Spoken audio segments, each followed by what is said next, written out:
중국 공산당의 지시에 맞춰 자기 검열을 하는 할리우드에 지난 12일 미 국무부 장관이 결국 쓴소리를 냈습니다. 마이크 폼페이오 장관은 미국 영화협회 초청 강연에서 할리우드가 중국의 요구에 굴복해 굽신거리지 말아야 한다고 주장했습니다.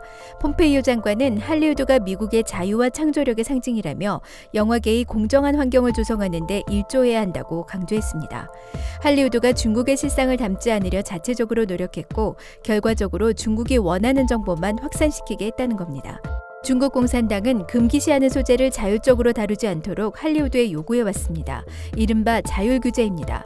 중국은 매년 중국 시장의 외국 영화 상영 편수를 설정합니다.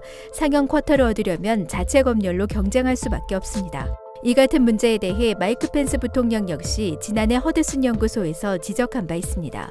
중국 정부가 중국을 긍정적으로 표현하도록 요구하고 이를 거부하는 스튜디오와 제작자에게 보복을 가하고 있다는 겁니다. 13일 미 국무부 산하 해외 홍보 사이트에 수록된 기사에는 중국 당국이 개편이나 삭제, 심지어 대본 전체까지 다시 쓰게 한다고 밝혔습니다. 실제로 중국 당국의 요구로 할리우드 영화가 수정되거나 삭제된 사례는 많습니다. 영화 탑건에서 톰 크루즈가 입고 나온 가죽 재킷에는 일본 대만 국기가 그려져 있었는데 대만 국기가 문제가 되자 속편에서 모두 삭제됐습니다. 마블의 닥터 스트레인지는 원작 만화에서 등장하는 티베트 남성 대신 켈트족 여성 승려로 틸다 스윈튼을 캐스팅했습니다. 티베트인이 나오면 중국 개봉에 문제가 생길 것을 우려한 결과였습니다.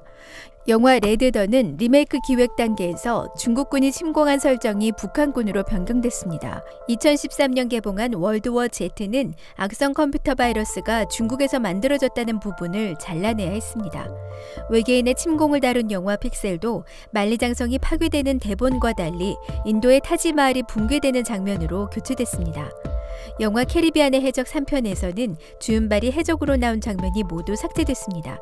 중국인이 악마적으로 형상화됐다는 게 이유였습니다. 미션 임파서블 3에서는 상하이가 남루한 공간으로 묘사됐다는 이유로 해당 장면이 모두 편집이 된 후에야 개봉됐습니다. 박스오피스 세계 2위인 중국은 매년 86억 달러를 벌어들여 미국 다음으로 많은 이익을 내는 거대 시장입니다. 중국이라는 거대 시장을 차지하기 위해 대만, 티베트, 테난먼 사건 등 민감한 분야는 다루지 못하는 할리우드. 필요한 목소리조차 자유롭게 내지 못하는 할리우드의 상황은 미국 국민들의 문화주권 침해로 이어지고 있습니다.